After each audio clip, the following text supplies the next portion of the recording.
Herzlich willkommen zurück zum Let's Play von Fire Emblem Fates Offenbarung, Part Nummer 99 und auch die letzte Folge zur Hauptstory sicher mal. Naja, dann wir so für letzten Part und so weiter kann man sicher mal hier mit aus dem Titelscreen starten, ist auch sehr schön und wir legen wieder los. Finale Anankos. Und ganz ehrlich, es kann echt sein, dass der Kampf gleich vorbei ist. Ich meine, eine Hand bereits besiegt, oder? Jetzt fehlt da im Prinzip noch eine, die Klaue von ihm. Ja, Anankos, Drachenatem, schön. Natürlich auch nicht so schön, jeder noch 35 Dingsbums und ja. Weiß ich nicht so recht, wa? Die Frage mit dem Rashinto, von wo aus soll ich angreifen? Nicht Kriegerschwert, weil wenn er mich trifft, gut, ich meine, ich greife zweimal an, ja, aber nur eine Kritte. Sonst wäre es doof.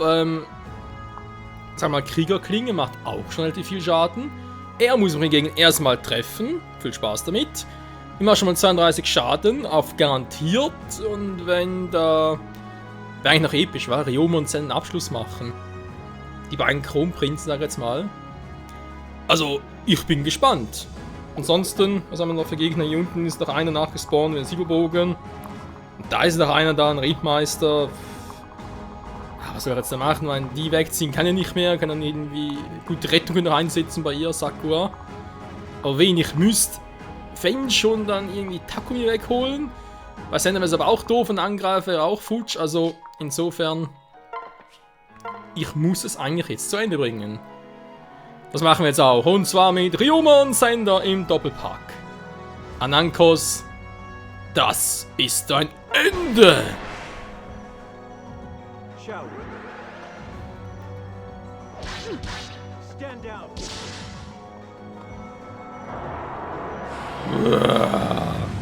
Daneben!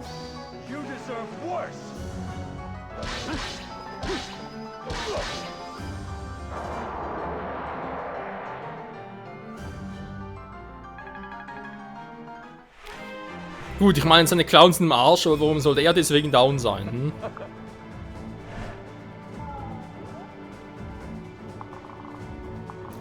Ich hatte so eine leise Vermutung, jetzt kann Anankos selbst Schiller Drache. Ey. Ah, gut, das war direkt nächste Zug oder was? Ne, warte mal. Alter, stell dir mal vor, ich wäre bereits mit einigen Truppen hier gewesen, könnte ich mich bewegen. Alter, wie kacke wäre das denn? Kann ich hier angreifen? Nö. Wäre schön gewesen. Hä? Also. Hui, 38 Schaden. Ist besser stärker geworden oder was? Leck mich mal Arsch. Stab, machen wir eine Fluchroute. 0%. Alter. Im Arsch. Ist alles im Arsch. Trotzdem gut zu wissen. Ich dachte, jetzt könnte schon vorbei sein. Wäre auch ein bisschen billig gewesen, wa? So, Silberschwert, Silberlanze. Da würde ich sogar Camilla hinschicken.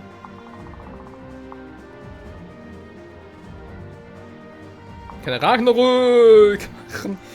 Ey, warte mal, das ist eine grüne Waffe, wa? Gott, was Grünes zum Kontern. Ey, Quatsch. Was Rotes. Was Rotes, ich könnte Case schicken. Aber es wäre fehl. Kann man schick Michael hin. Mach jetzt hier nicht noch irgendwie was auf Teufel komm raus und so. Sammeln wir uns für die letzte Schlacht. Ja, ich bin doch froh, dass jetzt Anankos, man kann es eigentlich so sagen, war es jetzt nicht gerade irgendwie down ist und so, sondern nochmal uns die Ehre gibt. Zumindest mal ganz kurz noch. Schick mal Leo noch hier hin. Man könnte uns alle positionieren und Michael soll einen finalen Schlag ausführen. Vielleicht sind wir den Schutz von Asura noch. Wer weiß, wer weiß. Ah, ich kann natürlich noch ein bisschen boosten hier. Und Asura hat Level 40 erreicht. Mehr geht nicht. Sie hat 3 Werte auf Maximum. Die hellgrünen sind auf Maximum bei ihr. Das ist natürlich schon fett. Kann nicht hin. Scheiße. Egal, soll er mal kommen. Hier unten ist auch irgendwie Polen offen. Naja.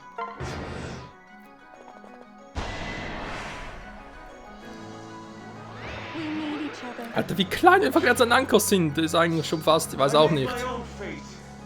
Beschämend? Ja, ich weiß, ich kriege keine Punkte mehr, wenn sie noch gut gebrauchen können. Shit happens. Oh. Soll ich echt noch abfangen? Das sind Erfahrungspunkte. Und geschenkten Gaul schon nicht das Maul und so und so fort. Ja, selber. Ah, hier schon besser. Warte mal. Ich wollte gerade sagen, ich glaube, er ist ein bisschen wichtiger, als ich plötzlich da rein grätsche, sag jetzt mal. Oh, das ist doch schön. Das ist doch welli schön. Ein Crit, da ist noch viel welli schöner. Oh, boom. Nicht so viele Punkte wie auch schon. Interessant. So, Inoka, du darfst hier fleißig heilen. Ja. Mir warte, bringt's nicht grad so viel, sind trotzdem Erfahrungspunkte. Und mal nächste, ja, der ist ein bisschen gefährlich, dann haben wir Silbernaginata. Der würde doch gerne eigentlich mal sie mit der Axt hinschicken. Wie schnell ist die? 30. Sind schneller oder doppeln, hol ich ja weniger. Was machen aus dem Sinn? Egal. Alter, komm dran, ich muss doch abziehen. Ja, alles für den Arsch. Ist alles für den Arsch. Kann ich alles knicken? Einfrieren tut auch nichts.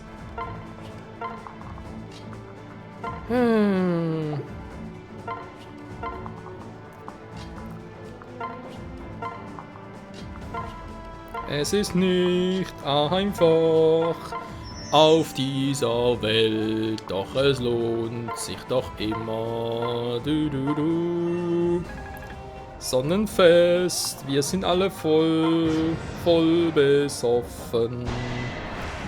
Da kommt die Naginata, wieso macht die so viel Damage und ich mach... Oh, Donnerachs mit dem Trottel. Ja, tu doch magisch an. Danke, Schlotte.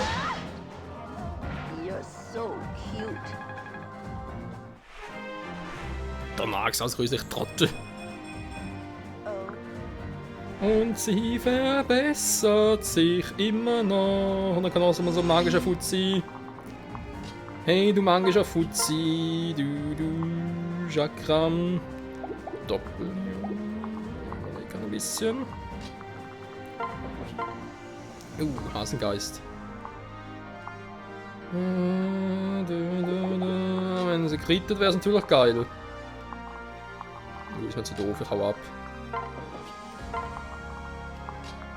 Wir hauen einfach ab.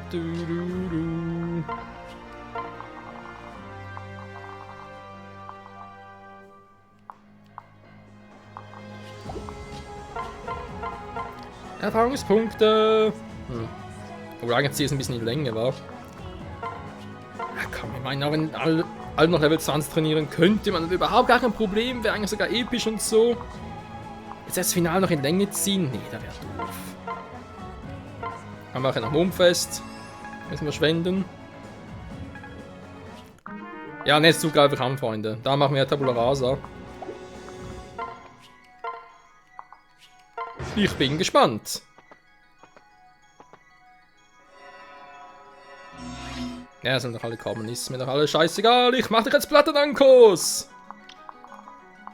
Im Namen des Friedens, hier kommt Charlotte. Natürlich mit der Trefferquote, die im Arsch ist. Was ist denn anders? Boosten! Versuchen wir es halt nochmal, wa? Macht jetzt relativ wenig Schaden, das gefällt mir nicht. Ne, muss Michael näher ran. Jo! Alles auf den olben Fettsack, war jetzt kommt natürlich ein Hauptauge dran. Das ist nur ein bisschen schwer zu besiegen.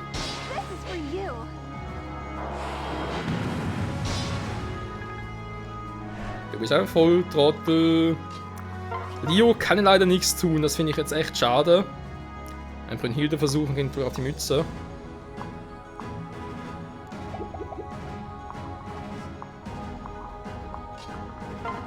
Käse ist entfernen mit Ninja Shuriken.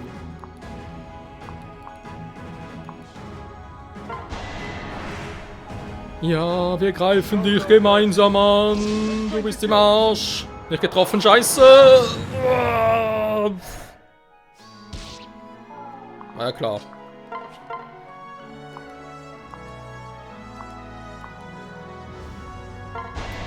Komm schon hier, Schurken-Style! Excuse me, Princess? Das hat er übel genommen. Ja, sorry, Takumi. Kann ja der Maximum, ne? Noch ein bisschen, aber egal. Hier kommt Excalibur und sie ist weg. Alter, sie ist sowas von weg. Ist ja weg als weg. Ich kann jetzt gerade hier hochgehen, hier noch Punkte holen.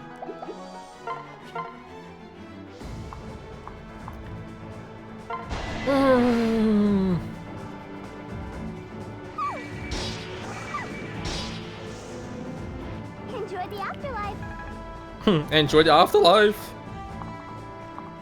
Sie ist gemein. So, jetzt gucken wir mal. Michael soll einen Schluss machen mit Omega Yato, wenn es geht. Oh yes. 42. Ist das nicht geil oder was? Am besten mit ihr im Schlepptau. Aber also noch schade machen. Wenn wir ganz kurz eine Hinoka hier hinstellen, angreifen. Dann Asura, zack, hier hin. Soll sie verpissen. Okay, sie muss vielleicht noch oder was auch immer. Michael hin, greift an. Okay. Dann habe ich ihn noch. Mit Siegfried.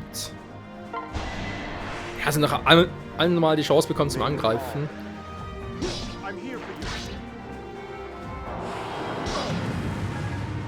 Das sieht aber schon episch aus, wenn er so angreift. Und natürlich ein Problem hätte jetzt mal angenommen, er ist nach ihm noch nicht down. Ist natürlich unwahrscheinlich, kann aber sein, wenn ich hier... Dann habe ich hier ein Problem. Und zwar ein grandioses.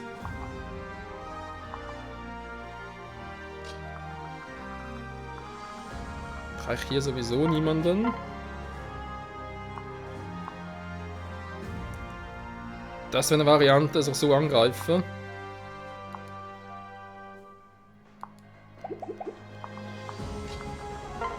Aber eigentlich unnötig, wa?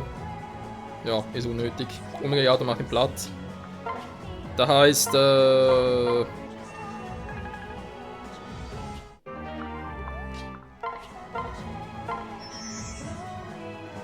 jo, muss das noch sein. Ich guck dann mal hier oben nach. Was geht denn hier ab?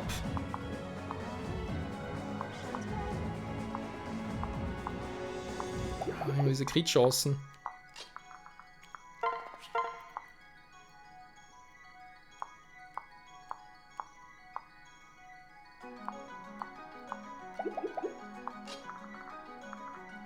Mein den natürlich Platt kriegen mit Blitz dürfte nicht so das Problem sein, vor allem hier nicht. Ich brauche trotzdem eine Kombi. 5% Crit-Chance. Wir kennen die Typen doch, die treffen. Ach egal, komm, das letzte Kapitel. Es wird eh nicht gespeichert danach, insofern.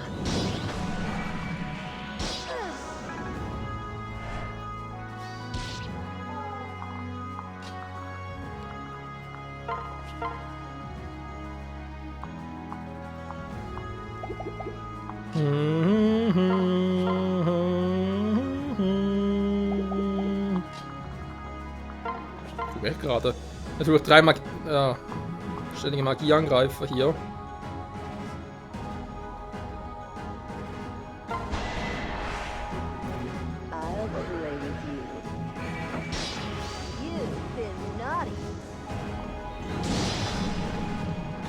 %, das kannst du sehen lassen.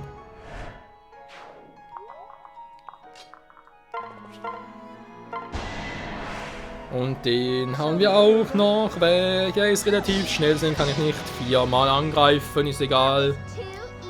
So, jetzt nur von dem Fall, dass jetzt wenn ich jetzt einen Ankos angreife, der hier, also quasi hier wieder doof oder so, aber plötzlich kann ich die Flügel angreifen, so in der Art, kann ja alles sein, oder? Und dann plötzlich irgendwo, ja, hier oben jetzt oder so, dann, wenn ich gerade Plack gemacht, obwohl hier natürlich, ist ein anderes Thema. Egal, ich mache jetzt platt. Welcher Brut darf es sein? Amrioma. Freunde, es ist vorbei. Kreise! Omega Yato.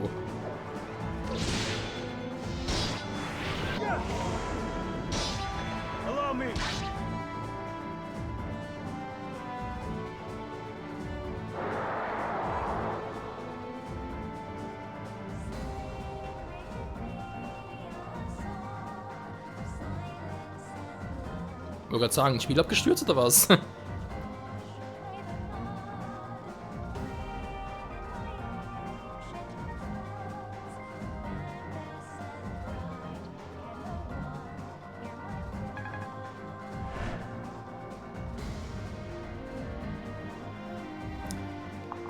Tja, wie viel ist denn das denn bitte schön? Wie viele Phasen hat der Arsch?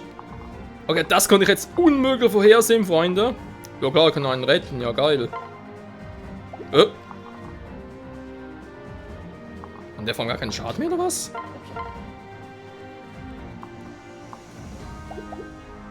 Ernsthaft macht gar keinen Schaden mehr? Was? Oh, doch, macht er noch. Hä?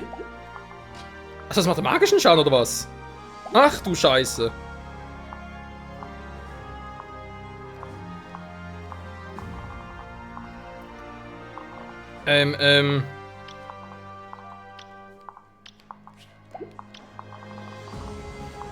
Wie viele Formen hat der Arsch? Ja, was soll's, muss da jemand rausholen. Scheiße, ja, ich hol sie raus. Weil da bin ich sicher, dass sie sonst gekillt wird. Der Rest hier ist echt, also wenn natürlich nur Schaden macht, muss das jetzt eigentlich ein magischer Angriff sein, logischerweise. Und greift trotzdem an. Das ist so eine scheiß Sphäre, was soll denn das?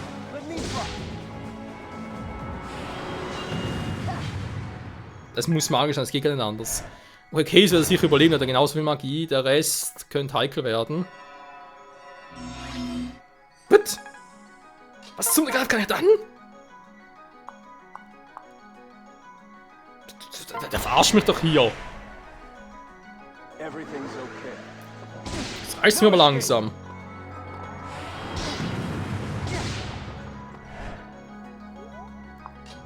Wer bin ich denn hier überhaupt? Oh.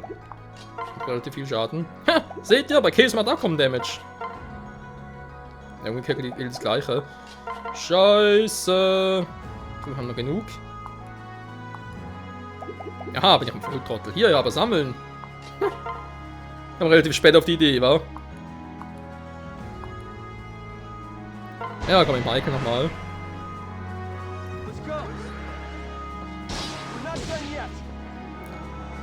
Wie viel Power hat der Typ denn? Aber langsam ein bisschen schießen, wenn ich ehrlich sein soll. Wir haben noch ein bisschen Gusto.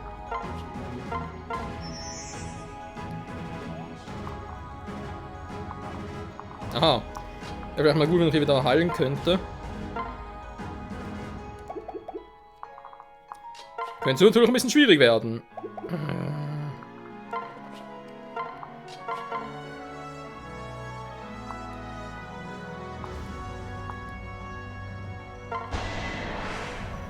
Ich muss ihn runterkloppen. Der kritische Schaden bringt sowieso nichts bei den Typen.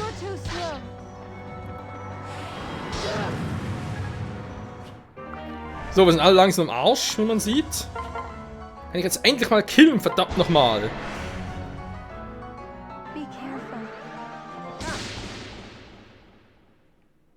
Jo. Wow.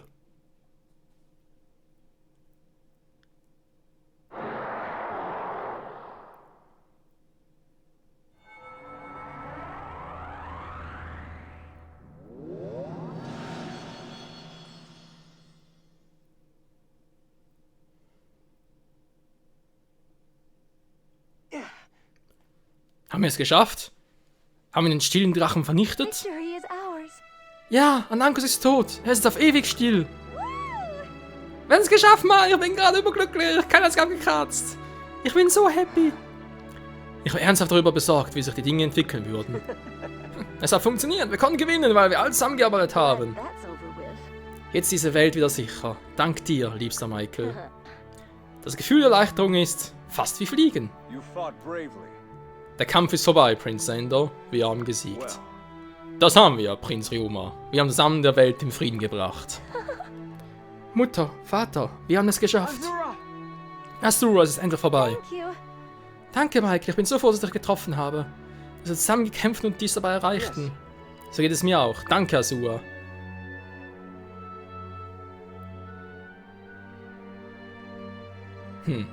Da hat eigentlich Anankus hätte auch eine menschliche Form und so das gehabt.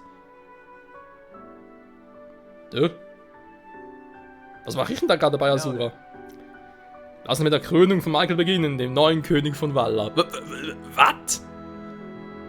Ja, wieso nicht Asura? Wieso ich? Und, gut, das ist unsere Frau, ja, jetzt in dem speziellen Fall, aber okay. Vom heutigen Tag an wird Michael der Herrscher von Valar sein. Und wir dürfen jetzt keinem erzählen, weil sonst der Fluch über uns hereinbricht. Hier, Michael, es ist an der Zeit, eine Krone anzunehmen.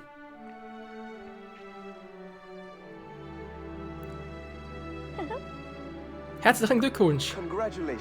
Gratuliere euch, Milord. Danke, Jacob. Bitte, Milord, nehmt doch auf eurem Thron Platz. In Ordnung. Ich möchte König Ryoma und König Sender für ihre großzügigen Schenkungen danken. Durch diese Ländereien können wir Valar wieder aufbauen. Hä, wie viel Zeit ist vergangen überhaupt? Ich gelobe, ein König zu sein, der an sein Volk glaubt und zum Wohle aller regiert. Es gibt gar keinen mehr in Valar. Ich glaube nicht, dass du das geloben musst, Michael. Wir wissen alle, was für eine Person du bist. Da stimme ich dir zu. Du wirst sicher der König werden, von dem du gerade sprichst. Michael, falls du jemals Hilfe brauchen sollst, wende dich zuerst an uns. Geh einfach sicher, dass du uns nächstes Mal erzählen kannst, wo das Problem liegt, ja? Ich will das Ganze lieber nicht nochmal durchmachen. Ich glaube nicht, dass es noch einmal passieren wird. In dem Fall hat Michael uns alle vereint. Herzlichen Glückwunsch, Michael. Und das kommt wirklich vom Herzen. Ich freue mich für dich, Michael. Ich weiß nicht, was ich sagen soll. Du willst wahrscheinlich auch beglückwünschen, wa? Wir gratulieren dir weiter, Michael. Ich danke euch allen.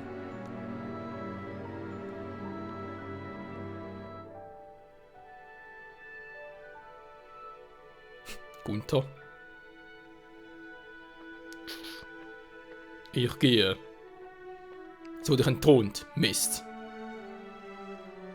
Lang lebe König Michael!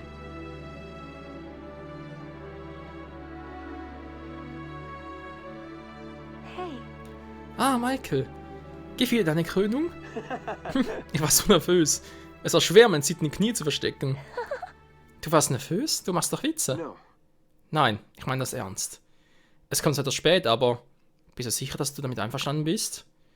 Du bist die rechtmäßige Herrscherin von Valar. No. Nein, so sollte es sein. Ich war noch nie eine besonders gute Anführerin. Und du bist der Grund, warum wir Nankos besiegen und den Krieg beenden konnten. Du wurdest vom Yato auserwählt. Es glaubt offensichtlich an dich. Azura. Asura. Bedeutet noch etwas? Glaubst du wohl, dass du als neuer König von Valar versagen wirst? Nö, natürlich nicht. Ich werde Valar zu einem wunderschönen Ort machen. Zu Ehren des letzten wahren Königs und Königin Arets und allen anderen, die mit uns kämpfen, werde ich das tun. Ich verspreche, sie alle stolz zu I machen. see. Ich bin froh, das zu hören. Michael, darf ich dir ein Geschenk geben, um dein Abenteuer zu feiern? Ein Geschenk? Ja. You are the ocean's great waves.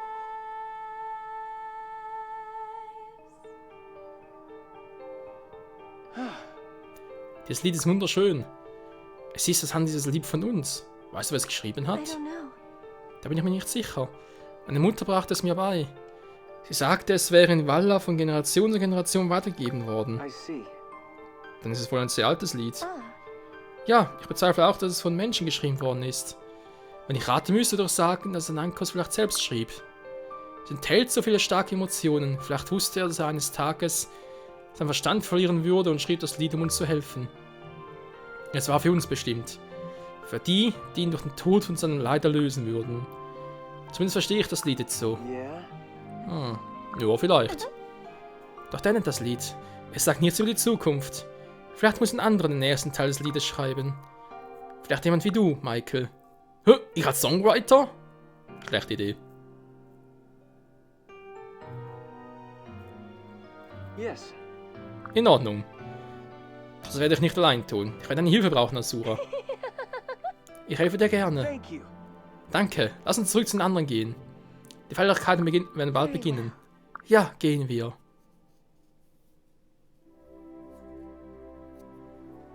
In the name of the first dragons, I, Xander, speaking for the kingdom of Nor. And I, Ryoma, speaking for Hoshido. Vow to keep peace between us.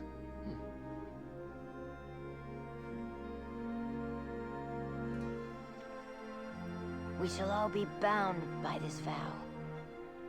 Yes, peace for our nations, I swear. Mm-hmm. Yay! We're friends now! Friends.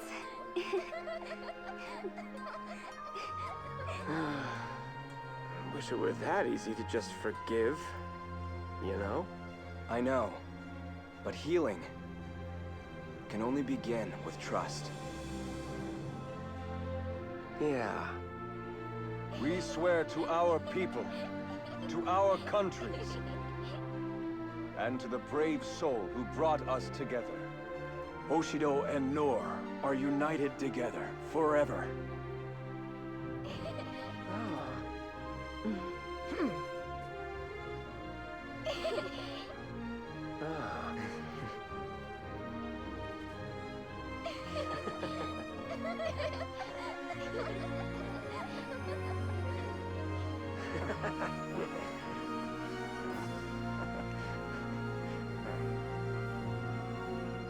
We swear to you.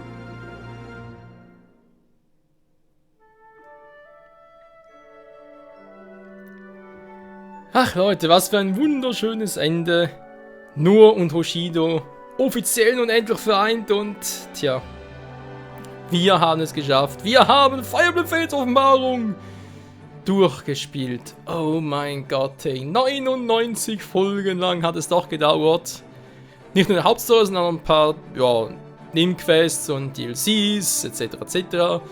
Trotz allem, wir haben es geschafft und ich denke, wenn jetzt hier der Schlachtreport kommt, wird es Zeit für mein Fazit. Tja, Offenbarung ist ein Spiel, das uns einiges offenbart hat. Wie könnte es anders sein? Es begann, wie die anderen Teile im Prinzip auch beginnen, ne? Sprich, die ersten 6 Parts sind alle gleich. Dann entscheidet sich, wie werden wir uns entscheiden, doof gesagt, sprich, für welche Seite würden wir uns entscheiden. Für Noor, für Hoshido oder in diesem Fall halt für keine von beiden Seiten. Das war durchaus eine interessante Erfahrung. Wir haben relativ schnell festgestellt, okay, wenn wir uns für keine von beiden Seiten entscheiden, finden sich beide irgendwie vor den Kopf gestoßen. Sind wir plötzlich für beide Verräter und ja, waren dann relativ schnell mit Asura und glaube sogar mit Felicia und so waren plötzlich alleine unterwegs. Geil.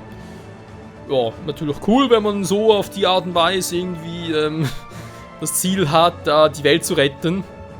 Mehr oder weniger zumindest. Ne, es ging eigentlich darum, auch wegen unserer Mutter und so, die kurz zuvor ermordet wurde, da auf den Schlich zu kommen. Und ja, Asura hat uns dann gezeigt, da wegen Wall und so, das König auch existiert. Wir waren kurz da, wieder zurück und dann begann die schwierige Aufgabe für uns, unsere Geschwister zu vereinigen, auf unsere Seite zu bringen und dann zurück nach Valhalla zurückzukehren und einen Angriffsplatz zu machen. Jo. So ungefähr kann man eigentlich das Spiel zusammenfassen. Es war ungefähr so. Und dementsprechend mein Fazit, durchwachsen. Sehr durchwachsen. Vor allem, da ich ja bisher ja auch Vermächtnis schon Let's Played habe. Herrschaft habe ich bisher privat durchgespielt. Daher kann ich jetzt zu Herrschaft vielleicht noch nicht allzu viel verraten wegen Spoiler-Alarm, aber ich kann schon mal sagen, alle 3 Spiele haben die gleichen einzelnen Kapitel. Schon mal gut. Es ist ja ungefähr die gleiche Story. Mehr oder weniger natürlich ein bisschen tiefer und so. Da mal mehr nach Noor, da mal mehr nach Hoshido, hier mehr nach Valhalla. Also alles gar kein Problem und so weiter und so fort. Aber irgendwie, wenn ich es von Anfang bis Schluss zusammenfassen würde, würde ich sagen, dass Vermächtnis für mich der beste Teil ist. Warum? Es liegt daran, am Beispiel jetzt mal, hier in, sagen wir jetzt mal, Offenbarung, fand ich eigentlich bis zu Kapitel 10 herum, oder sogar 15 fand ich eigentlich episch. Das war echt geil. Danach, bis mit dem letzten Kapitel, war es ein bisschen durchwachsen. Und zwar aus dem Grund, wir kehren aus Valhalla zurück, waren nur kurz da. Okay, wir kommen aus Valhalla zurück und unsere Mission ist, unsere Freunde, Familien zu vereinigen. Was für meinen Geschmack ein bisschen zu leicht ging. Vor allem auch hier betont, wenn man es mit Vermächtnis und Herrschaft vergleicht. Herrschaft, wie gesagt, noch nicht zu viel verraten. Vermächtnis, da wissen wir, da vor allem Takumi war uns sehr, sehr pessimistisch, obwohl wir uns da für Hoshido entschieden hatten. Trotzdem war er uns pessimistisch gegenüber. Fand ich streckenweise auch verständlich. Natürlich, dass nur, also sprich norischen Brüder, Geschwister, nicht so freundlich waren, pessimistisch waren, war auch verständlich, mehr als nur. Da fand ich eigentlich auch den Schluss klar. Es war ein tragischer Ende dann Vermächtnis, aber trotzdem, es war eigentlich an und für sich logisch und Mensch betrachtet war es eigentlich an und für sich schlüssig. Hier bei Offenbarung ging es mir zu schnell. Ich meine, klar, Sakura Elise sofort von der Seite kommen, das sind das Guten des Glauben, ja. Camila Inoue hat auch kein Problem damit. Liu ging ein bisschen zu schnell. Takumi im Vergleich zu zu Vermächtnis, naja, wenn die an ihm vertrauen, ja, tu es halt auch. Das ist doch, Dann natürlich auch Ryoma und Sender, es ging ja eigentlich nur darum, beide Familien zu vereinigen. Das war bei ungefähr, glaube ich, bei Kapitel 20 rum oder so. Und dann, zack, nach Valhalla. Bei Valhalla unten und quasi uns durchgecatcht und da jede Kapitel hat im Prinzip einen unserer verstorbenen Elternteile, hatten wir als Gegner. Und das war irgendwie, wie soll ich sagen, die Überraschung hat ein bisschen gefehlt. Es war klar, okay, ja, klar, also das erste Mal plötzlich Asuras Mutter auftaucht, okay, da war natürlich überraschend. Unsere Mutter im Prinzip auch noch, am Nachhinein im Prinzip Feierabend, dass ein Ankos am Schluss der große Emperor sein wird, war natürlich auch klar. Garen, dass er einen kurzen Auftritt hatten, dass wir nicht gegen ihn gecatcht hätten. Warum war nicht irgendwie als zweiter Boss auch auf der Map? Als Beispiel im Fire Emblem Awakening ging das doch auch, da hatten wir plötzlich auch eine Map, wo wir 3 Bosse auf einmal hatten. Das war vielleicht ein Hammer, aber hier, ich fand im Prinzip auch Offenbarung kaum schwieriger als Vermächtnis. Das kannst du mal zugeben. Klar, die Kapitel selbst sind so auf dem Aufbau her, also von den Maps, sag ich jetzt mal, von den Maps war es auch nicht so schlecht. Da haben wir jetzt ein bisschen noch das individuell gefehlt, wie es eine Herrschaft gibt. Ein Herrschaft im Prinzip jedes Kapitel ein bisschen anders, weil hier geht es auch meist darum, besiegen Boss und so weiter. Oder gelangen zu dem Punkt dahin und quasi sag, ja, ich bin hier, besteig den Thron und so jetzt in der Art. Ja. Das sind halt so ein paar Dinge, die ich ein bisschen, wo ich sagen würde, Offenbarung ist schon ein cooles Spiel und ich würde es jedem empfehlen, es durchzuspielen, vor allem auch wegen dem, wie ich jetzt sagen würde, wahren Ende, weil wir halt alle vereint haben. Aber dafür eben, sag's mal so, wenn man es jetzt einzeln vergleicht, Offenbarung, Vermächtnis, Herrschaft, nur einzeln vergleicht miteinander, finde ich Offenbarung der beste Titel. Wenn man es aber steigend betrachtet, oder so gesehen, das ist ja das Kapitel, wo eigentlich alles zusammenkommt, wo man eigentlich alles miteinander verstehen sollte, etc., etc. Ja, da fand ich es jetzt eben nicht so geil. Da war jetzt echt ein bisschen die Spannung weg, also, als ganz blödes Beispiel. Ungefähr Kapitel 21, glaube ich, kam jetzt zurück nach Valhalla. Okay, da wurde Skull angegriffen, das war auch noch alles episch, war natürlich auch traurig, gar keine Frage. Trotzdem, da wurde klar, unter uns ist ein Verräter. Wenn wir Kapitel 20 erfahren haben, ist es Gunther, ja, schon und gut. Aber zu dem Zeitpunkt hatte keiner von uns eine Ahnung, wer das ist. Warum zum Henker haben wir da nicht zum Beispiel gesagt, okay, wir splitten das Team? Hätte auch sein können, dass irgendwie Ryoma aus sich ist vor Wut, weil im Skull und so weiter und dass man irgendwie einen Hinweis gefunden hätte von wegen, dass Scarlet von Nur verfolgt worden wäre, weil sie Verräterin wäre und deswegen hätte sich Ryoma von Zen an abgekapselt. Es wäre getrennt worden und wir hätten uns für eine von beiden Teams entscheiden müssen, für Team Zen oder für Team Ryoma. Das andere hätte einen anderen Weg gewählt, wären gefangen genommen worden, wenn sie befreien müssen und dann je nachdem, also quasi in einem Kapitel halt gesagt, okay, ich öffne jetzt das Tor und kommt Ryoma wieder zum Team, ich öffne das Tor und dann haben wir wieder Sakura im Team. Versteht ihr ein bisschen, ja, mehr Action, das war ein bisschen zu geradlinig. Dann ein bisschen gefehlt und das war, wie ich jetzt finde, Vermächtnis ein bisschen besser geregelt. Aber vielleicht liegt es auch echt daran, dass wir im Vermächtnis nur ein Team hatten. Halt nur Team Hoshido quasi. Und hier halt beide Teams. Was ja auch geil ist, oder? Eine Offenbarung dem richtigen, dem wahren Ende, dem wahren Teil der Saga. Dass man natürlich von allen Charakteren aussuchen kann. Gar kein Thema. Finde ich echt geil. Der nächste Minuspunkt für mich war hier aber auch die Tatsache, dass wir meistens, wenn die Charaktere mitnehmen können. Ich meine, wir hatten so viele zur Auswahl, ich soll nicht einfach sagen, okay, als Beispiel auch für künftige Fire Emblem-Titel, du kannst sagen, okay, du willst jetzt hier 20 Charaktere mitnehmen, dafür hat der Gegner aber 60 zur Auswahl. Oder ich sage mir, ich nehme 30 mit, dann hat der Gegner 90 zur Auswahl. Und nicht, dass man sagen muss, ja, okay, du darfst nur so und so viel mitnehmen, weil sonst wäre es unfair. gegenüber Gegner und so weiter. Dass man das noch ein bisschen anpasst, das fehlt mir noch ein bisschen. Vor allem hier, wenn man so viele Charaktere zur Auswahl hat, wäre doch echt gerne sagen könntest, jo, oder ich nehme alle mit, alle 50, ich glaube hier waren sogar 50 mit den Kindern und so weiter noch. Und der Gegner hat 150 zur Auswahl, immer das Dreifach hat er ungefähr gerechnet. Klar, das Kapitel wäre endlos lang, weil die Gegner Platz zu machen, aber ich meine, Krieg ist ein Chaos, du sagst nicht, okay, da ist das Schlachtfeld, in der Stadt zum Beispiel kämpfen wir jetzt, ich schicke nur 10 hin, weil sonst wäre es unfair oder ich darf nicht mehr. Quatsch, nimmst natürlich so viel mit, wie du für richtig hältst. Weil du bist der Stratege, nicht das Spiel. Naja. Ja, der Destiny. Ansonsten natürlich auch die ganzen Kämpfe an und für sich. Ja, doch eben, wie gesagt, die Kapitel einzeln. Ich muss echt so sagen, Kapitel einzeln fand ich cool. Auch die Gegner. Und zwar, dass jeweils diese Gegner waren, nicht andere Gegner. Eben, da war, glaube ich, auch Kapitel 7 oder 8 hatten wir doch mit. Oh, schlagen, wie hieß der Typ schon wieder? Der eine aus Hoshido, der mit der Brille, der Berater von unserer Mutter, von Mikoto. Ich weiß den Namen nicht mehr. Der war natürlich auch auf einer gegenübergestellt und so, oder misstrauisch und deswegen gab es einen Kampf. Und ja, das ist natürlich alles cool, aber da war nur Hoshido. Ich meine, wo waren wir hier in Nohr? Wir waren niemals in Nohr. Und ich finde eben, für so einen Teil, für einen dritten der Reihe, hätten es locker nochmal 10 Kapitel mehr sein müssen. Also sprich 37 Kapitel plus Finale.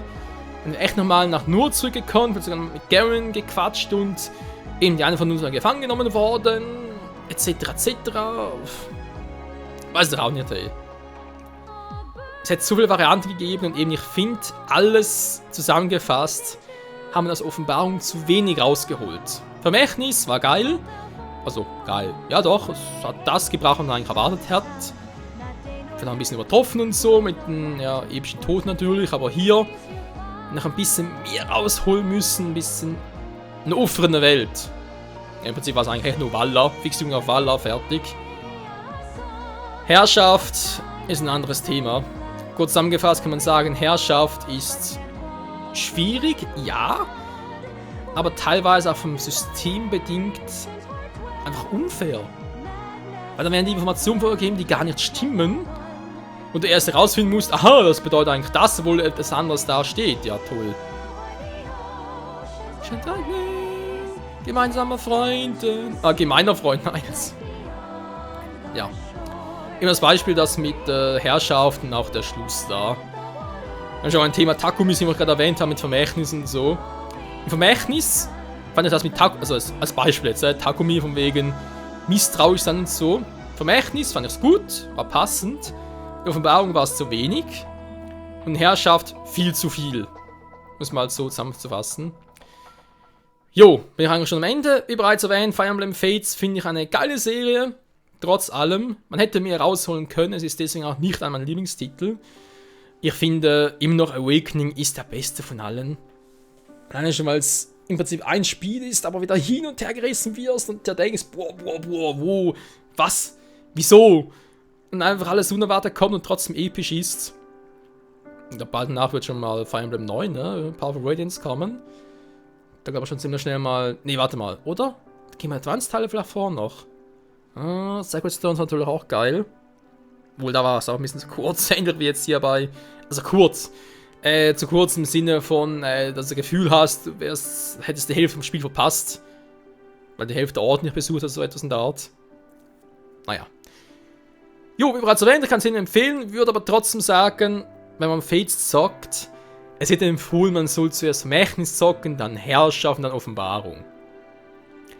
Ich würde sagen, jetzt sagt einfach mal einen, also entweder Herrschaft zuerst oder Vermächtnis zuerst und dann kann man immer noch entscheiden, okay, jetzt einen anderen Teil oder doch schon bereits Offenbarung, weil ich finde, es macht keinen großen Unterschied.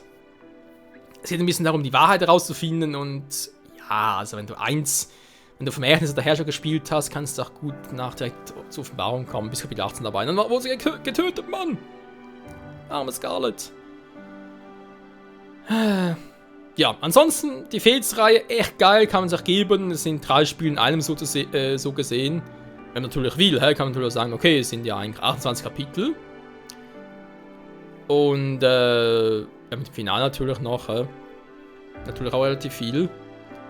Das heißt mal 3, 84, also es ist schon eine Menge, wie man sich mal so geben darf und auch soll. Von dem her echt cool. Aber eben für mich persönlich jetzt nicht der beste Titel, da hat mir doch ein bisschen das Unerwartete in der Story gefehlt. So. Ansonsten, wie geht es hier weiter? Wie bereits erwähnt, das wird vorerst letzte Part sein zu Fire Emblem Fates. Wegen anderen Spielen, die bald kommen werden oder bereits auch schon laufen am Kanal, werde ich das erstmal pausieren. Und es fehlen noch die DLCs, fehlen noch. Da wird ja auch noch bei 203 noch was von Nankos erzählt, Hintergrundstory. Das soll man eben deswegen erst nach Offenbarung zocken und nicht während oder davor sogar schon. Ist extra deswegen so gemacht. Natürlich wird es nirgendwo erwähnt, vielen Dank auch Spiel. Und es sind noch Nebenquests, vor allem die ganzen Kinder noch frei zu spielen.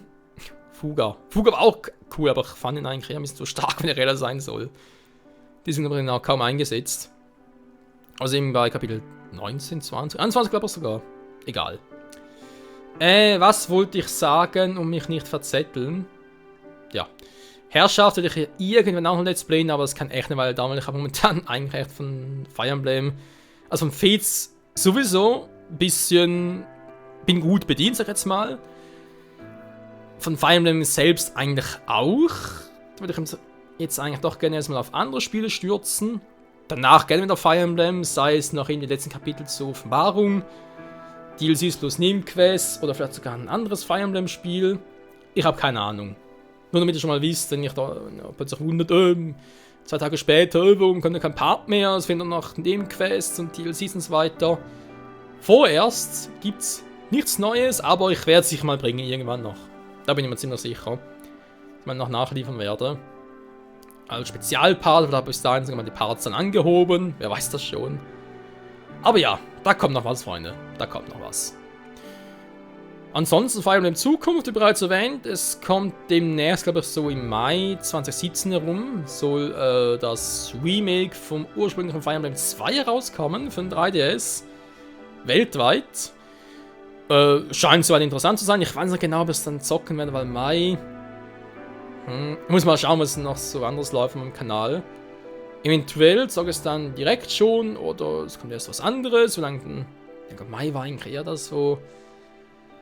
Die Neuauflagen von Kingdom Hearts war für die PS4 kommen und ich eigentlich mal die ganze Reihe spielen will. Naja. Bei Fire Emblem, ja, wie gesagt, ein Remake steht an. Awakening will ich garantiert mal Let's Playen, das ist eigentlich das erste, was ansteht. Von einer To-Do-Liste bei Fire Emblem. Plus sehen nach Nachfolge zu Path of Radiance, wieder mit Ike dabei. Bis Kapitel 11 dabei, also abgekratzt, genau. Also zumindest vom Kämpfen her. Natürlich auch bald mal ein Fire Emblem für die Switch. Fire Emblem Warriors lassen wir bald kommen. Es gibt noch so viel, was da irgendwie kommen wird. Und da ist eigentlich mal, wird sicher nicht mein letztes Fire Emblem Let's Play gewesen, denn da kommt sicher noch einiges auf uns zu. Und ich hoffe daher auch, es hat euch auch sehr gefallen. Würde mich sehr interessieren, wie ihr das Ganze findet, eure Meinung dazu. Und natürlich nicht nur zu meinem Gameplay, sondern vor allem auch zur Story selbst. Zur ganzen Entwicklung auch, wegen Nankos, Asura, Michael, die ganze Hintergrundgeschichte. Natürlich auch, ja, doch, ihr könnt ruhig auch eure Erfahrungen zu Herrschaft, Vermächtnis bringen. Wenn es halt irgendwie Spoiler wäre zu anderen Spielen, bitte gerne das noch so maskieren in den Kommentaren, von wegen, Spoiler zu anderem Teil oder so in der Art und dann darunter setzen, was ihr schreiben wollt. Damit sich halt diejenigen, die nicht gespoilt werden wollen, es auch nicht müssen. So, würde ich mal sagen, noch einmal vielen, vielen Dank fürs Zusehen und hoffentlich demnächst bis zum nächsten Mal. Ich dabei mir Lady Sakura immer sehr genau im Auge. Ja, sei es ein Fire Emblem Spiel, sei es eine andere Spielreihe. Scheißegal. Ich komme wieder. Ciao zusammen.